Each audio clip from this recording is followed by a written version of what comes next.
I'm Matt. I'm Shane. And if you like what you hear, make sure you hit that thumbs up button real hard, and make sure you subscribe to Comic Movie Marks. And also click that little bell for all of the notifications. Whee! Always remember, If Trailer Trash can do it, anyone can do it.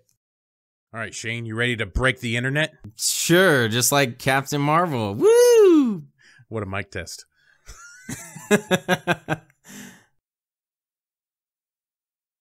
Hello and welcome everyone to another Comic Movie Marks video. Yes, today we are talking about what could have been with the Ben Affleck Batman script.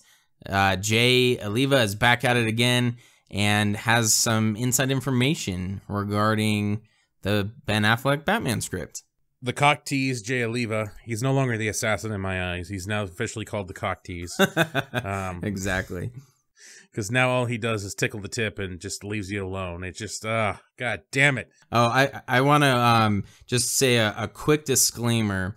If it sounds like I'm crunching or chewing or something in the background, it's not chips, it's not walnuts or anything. It's actually a thick-ass cappuccino blast from Baskin Robbins. If you don't, I would assume Baskin Robbins is probably worldwide. I don't know. But it's a fucking ice cream place. And I got this cappuccino blast, you know, for some energy so we could record this episode. And I asked for turtle, because I like turtle ice cream.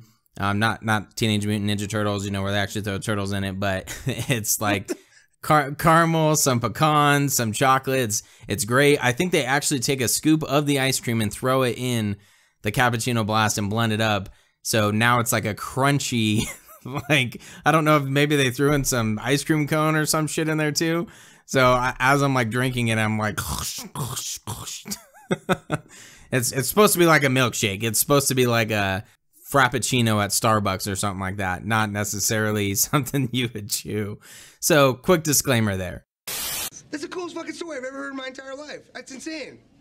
Can I hear it again? Do you have time? Well, if you guys didn't guess by now, and you haven't seen any of our videos, Shane just confirmed that we're white with that whole story. That was just about the whitest thing I've ever heard in my life.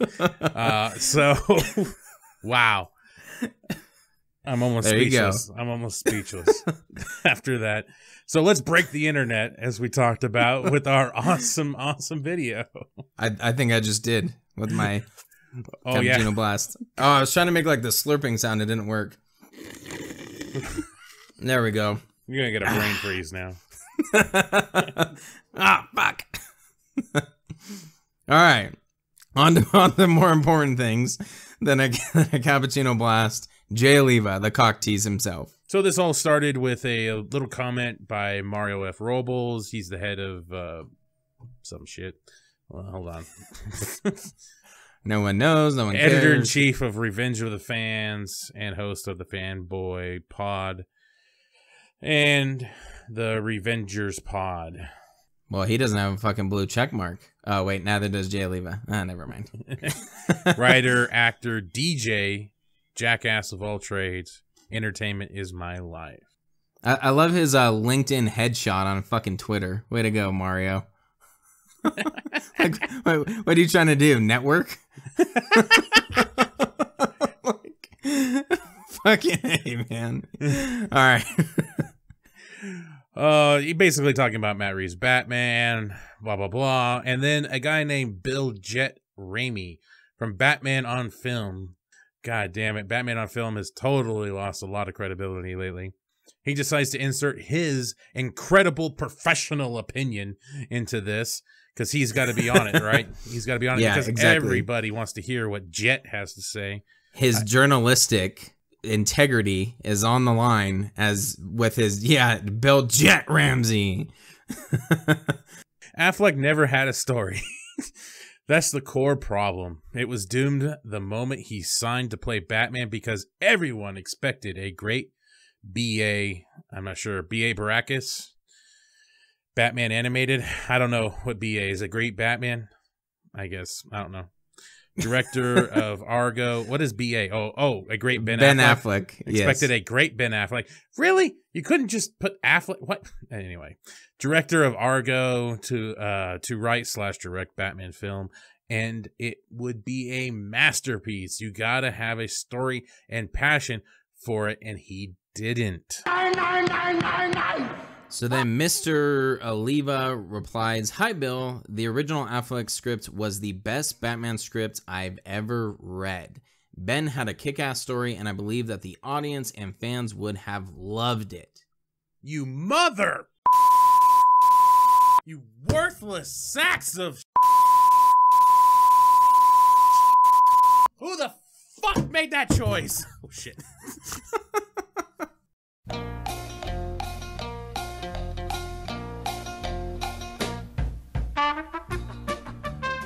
All right, I feel better now.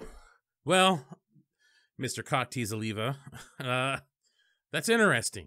It's very interesting that you say that. Affleck had a script. The original script of Affleck was the best Batman script I've ever read. Not only is there a script, Jay, that you proceed to tell us, it's apparently the best Batman script you've ever read. Way to really hammer it down on us. Not only was there a script and done, but it was the best, according to Jay Oliva. Of course, subjective. Very, but this is also someone who is a fan of the Snyder universe, so I think take it for what it's worth in that regard. I'm willing to trust him on this, and holy shit, like that's just so disappointing. I hope it at least leaks. I would love to at least read the script itself. Then of course it could always be where there's a saying for it, but where you read the script and then nothing else that follows will ever live up to it. Any movie that comes out, if it has Ben Affleck or not, anything that Matt Reeves does, we will just shit all over, because if we read that script, we'll be like, nope, it's not this. I don't want it. Well, it's just not the original concept. There was like, you could just tell there's a lot of woodworking that was going on after Man of Steel. I mean, people were talking about how much apparently DC was trying to rush into this. Whether you want to go with the rushing or not, that's completely up to you. But they were definitely forming their universe or their concept. And with the Batman movie, Deathstroke, with what Suicide Squad was probably supposed to be under the Ayers cut, what it was supposed to be, what Justice League Ultimate was supposed to be was a part 1 and part 2. And eventually that got taken down because of because of critics and bloggers.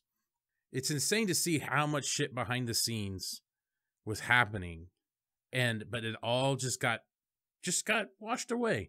And Robles, Mario F. Robles, the LinkedIn motherfucker, it makes it all more perplexing why Reeves would chuck it. And for Affleck to publicly state he never had a script he liked. One day, I hope we get a documentary about all the behind-scenes insanity. I could not agree more. Yeah, this last like 3 years. It's just insane. It's just crazy. What the hell was going on? What happened behind the scenes? Wrestling fans will understand this reference, but Eric Bischoff has a podcast now called 83 Weeks with Conrad Thompson, and I've been listening to a lot of it. And there's like been some books with WCW and kind of like the history and some of the shit that went down. And a lot of books that have come out are garbage. It's based on like rumors and bullshit that's really not true. And Eric Bischoff, puts the kibosh on all of it. But then one book came out. I wish I could remember the name of it. And he was actually saying like this guy who wrote this book interviewed like 100 and some odd people that were all surrounding WCW, and he has a lot more of like the financial things and how that stuff worked that ultimately led to the demise of WCW. And I could not help but think, maybe it was because I had already read these tweets, but I could not help but immediately think about the Warner Brothers DC situation. And I hope if it's not a documentary, it's at least a book or something that someone does the legwork, does the research, and comes out with really what happened behind the scenes. It'll probably just frustrate us even more. But holy shit, like what the fuck is going on? Why can't you figure it out? Why are critics or shitty fans determining one way or another how your universe is going to go if you have a full plan? And they continued to, there's extra nuggets that continue to come out that are obviously examples of that they had a plan and then eventually it got scrapped at some point. Now, what the fuck happened? Just a lot of change, a lot of mind changes. And then Mr. Jet Raimi says, "Hey, Jay," or with an exclamation point, "Hey, Jay!" Hey.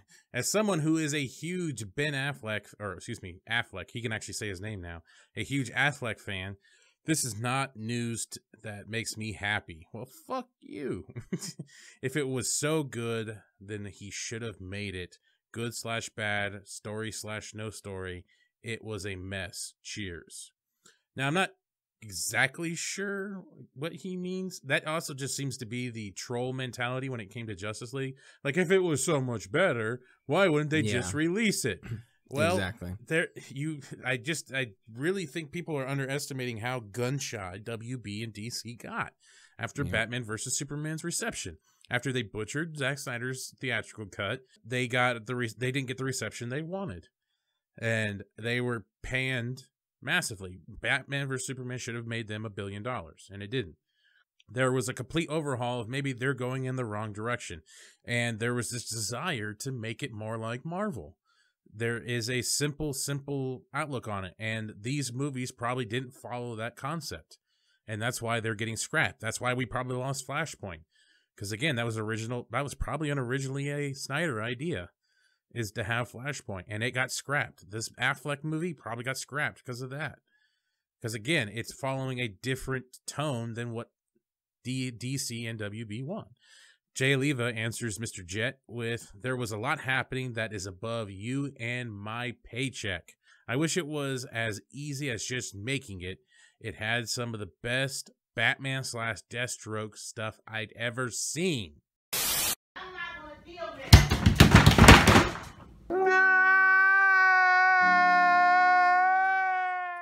Fuck! This is so actually he says some of the best Batman Deathstroke stuff I've ever done. Oh, so I'm sorry. He was already, what's that? I'm sorry. Yeah, you're right. I said scene. Yeah, so he was already working on aspects of this film, which is also really intriguing and exciting. I hope maybe some of that stuff gets leaked as well. Another thing that just makes me have so much more respect for Jay Oliva is he's going to talk about everything that comes out from his perspective, and he'll squash rumors all from what he knows, but he's also not afraid to say, hey, there's shit that was going on that's way above my pay grade, so I'm only telling you from what I know. This is some of the best Batman stuff I've ever done, that he's ever worked on, and that, you know, he has a whole history of shit that he did for Batman Dark Knight Returns, and he's saying this is some of the best stuff he's ever done. That's pretty telling right there. Just a lot of respect for him. He is also acknowledging it's not just as simple as, all right, let's just do it. There's a lot of shit that's going on behind the scenes, and it's sad. Can't help but just shake my head. Well, it just continues to just unravel here with Mario F. Robles and Jay Oliva and other people coming in. And there's this weird defense that people have, especially, you know, people in the industry of blogs and websites and stuff like that, that no one's ever, other than fans, I feel like, no one's ever blamed Geoff Johns for this stuff. Like some people say Whedon's choices that he put in the movie were obviously not the best choices to put in Justice League, but no one seems to really put the iron to Geoff Johns. I see everybody defending him constantly, that he wasn't the one, he wasn't the Judas, as it would be in this situation. So again, more people defend Geoff Johns. Jay Oliva even says, "I was working with both Ben and Geoff on it at the same time while I was in London." So that trip that Jay Oliva was talking about, where he went to London to help Snyder with some storyboarding, and he was apparently storyboarding with Ben and Geoff Johns over the Batman film. This motherfucker must have been busy in London. Shit. What a trip to London. And then Mario F. Robles. This is the thing that I find a little amazing, is that people still continue to defend Geoff Johns, even though I feel it's kind of obvious that his influence anyway, I'm not saying he purposely just tried to sabotage and destroy a guy's career, but his influence and his ideas are what kind of changed this universe from what some of us don't want to see anymore. But Mario F. Robles says, I've never heard anything from anyone credible that states that John specifically threw Snyder under the bus. I know that WB/DC brass in general was apprehensive about Snyder's vision after BVS, but the evil Jeff narrative is BS. Okay, well, the WB/DC brass, well, that's Geoff Johns at the time. Right. Like, he's one of them. And he's probably one of the most influential guys there, because they're probably relying on him for intel. Like, what's going on? What's going on? How's this going down? The other guys are worrying about money. They're producers and stuff like that. They're more worried about costs. Mm-hmm. And he's probably more worried about storyline. And I just, it's really hard. That quote from Screen Rant, where he talks about getting Superman right and that you can't deconstruct heroes. I mean, that's straight out of the blogger narrative from Zack Snyder, about Zack Snyder. That's straight from that. And he's answering those critiques, and he's bringing up those critiques during the reshoots of Justice League. I mean, it can't be a coincidence. His influence changed the way this universe was heading. I mean, really, ultimately, it did start with the critics and bloggers because of their reaction to Batman vs. Superman. I get what he's saying there. Of course, these people are going to be a little gun-shy after Batman vs. Superman because it didn't go the way they expected. But what puts them over the edge, I think, is whatever Geoff Johns tells them. That's what ultimately, that's why we got a Superman with a fucked up lip. That's why we got the things we did, and the movie became so simplified, because that was the Geoff Johns influence. So it's very hard for me to believe that they've never heard anything negative about Johns in the overall time frame with Justice League. It's just hard to believe.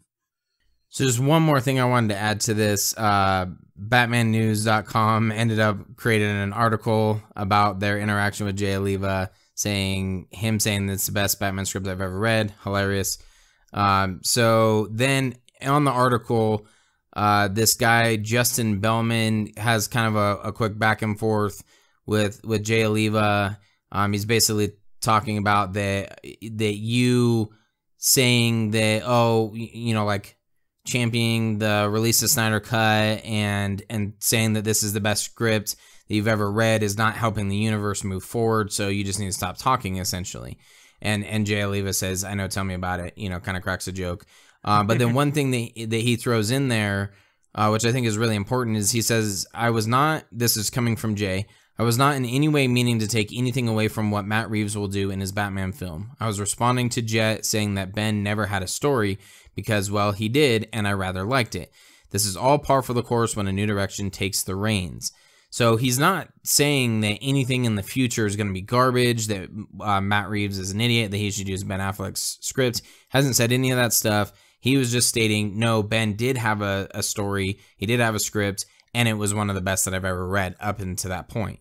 So that's something to take into consideration. It's the same thing with the release of Snyder Cut stuff. Even though he's saying, yeah, that exists, and he's, bringing up all these examples, he's not taking away from Wonder Woman 84 or Shazam or Aquaman and saying those are garbage. He's just talking about the very specific subject, whether it's the Snyder Cut or in this case the Ben Affleck script. And I think that's what gets kind of lost at the same time, is that just because we want the Snyder Cut to be released, everything else is trash. That's not necessarily the case. So I think this is a really important tweet from Jay. I don't understand people's perspective, like, oh, you're living in the past. No, we can keep moving forward, but still want the Snyder Cut. We could still want to see what the original idea and what some of the direction was for Zack Snyder's vision of Justice League. You could do both. It's amazing. Geoff Johns ruined it. Well, him and some others, but man, it's very hard to not implicate him. So we're gonna end this with a very awesome letter that was a comment posted on our Dear Mr. Hamada video.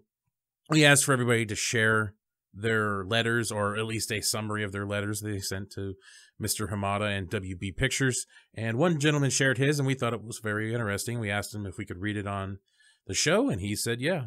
So take it away, Shane O'Mac. All right, so this comes from Ursiv44215 on YouTube. And as Matt said, we thought this was really cool.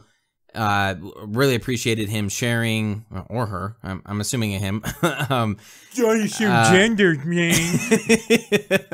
my bad. But really cool for him to share his letter, and I think this is really what speaks to people who are fans of Batman versus Superman, who are fans of the Snyder universe. It really talks about what we are about and why we have a connection to these heroes. Not all of us have gone through such hard times as Ursiv has, but we all find a specific connection with these characters, and I thought he just wrote it out so perfectly. So he starts, "Dear Mr. Hamada, since I can remember, I've been a DC fan. Watching Superfriends on Saturday mornings and collecting all the action figures was central in my childhood. I had a very broken and sometimes scary home, but I always gravitated back to these superheroes. They were mostly a distraction from the chaos. They were good in a world where I was witnessing so much bad. Frankly, they brought me through my worst experiences as a child when nobody else was there to do so. I remember wearing red underwear on the outside of my pants when I was young, like I know a lot of other kids did growing up in the 80s. I had a Superman sticker I found on some toy at a friend's house and kept it with me wherever I went. Superman was everything to me. I longed for a real Superman to show up in my life. That S meant hope for me before Man of Steel validated what I already knew. He was hope. As I grew up, I became a fireman. For almost 20 years, I saw and did some amazing things. Unfortunately, I also saw the worst in humanity. Raw, sad, unapologetic. There is so much hurt and so much pain going on all around us every day. Most people choose to ignore it. Sometimes ignorance is bliss, however, it doesn't go away. These experiences led me to gravitate more towards Batman. I felt more like a Batman. I was saving lives, but living on the edge. I was seeing what I didn't want to see, but kept going back for more. Such a fine line that I walked. Like Batman, I was a superhero, in quotes, but I was also human. I hurt too. I hurt from my childhood and from the things that I saw at work. But it drives me to want this world to be better. I'm now in school studying psychology. When Man of Steel came out for me, it came at the right time. I was starting to lose a grip on my life and was longing for a greater sense of purpose and acceptance that I was filling with false solutions. What Mr. Snyder did, bringing Clark Kent into a world that felt real on the screen, coupled with Mr. Zimmer's soundtrack, it restored a sense of worth and purpose. Batman v Superman changed everything for me. A very pained, in parentheses, Batman, questioning his own life, challenging a god, Superman, who seemed to be doing more harm than good. The parallels of this in my life are too much to write at this moment, but I assure you it's profound. We all want to make sense of the world. Sometimes we try and force it, only to realize how wrong we've been and how far we've strayed. Superman's death in the movie brought back the S sticker I used to carry around as a kid. It brought me, like Batman, back to reality to see God sacrifice himself for us all. It gave me hope again. When Justice League came out, I was at my darkest, and I was ready to see the stories tie in and eager to see how much more inspired I would be. Unfortunately, I never left a movie so let down and disappointed. I didn't want to see a Marvel movie. I wanted to see the humanity and realness that set up this movie in the first place. I wanted to see the soundtrack to follow what had been started and what I listened to every day. I needed it to be more. I need to see Mr. Snyder's vision realized and finished. I can make a difference in this world I already have. Imagine the difference I can make with one more inspirational movie. Men are still good. We just need that real and relatable hope. Please do the right thing and let this story be concluded the right way. Thank you for your time. Feel free to contact me anytime should you feel the need to add more depth to my story. Perhaps a movie about those of us that need his vision realized is something the future could bring.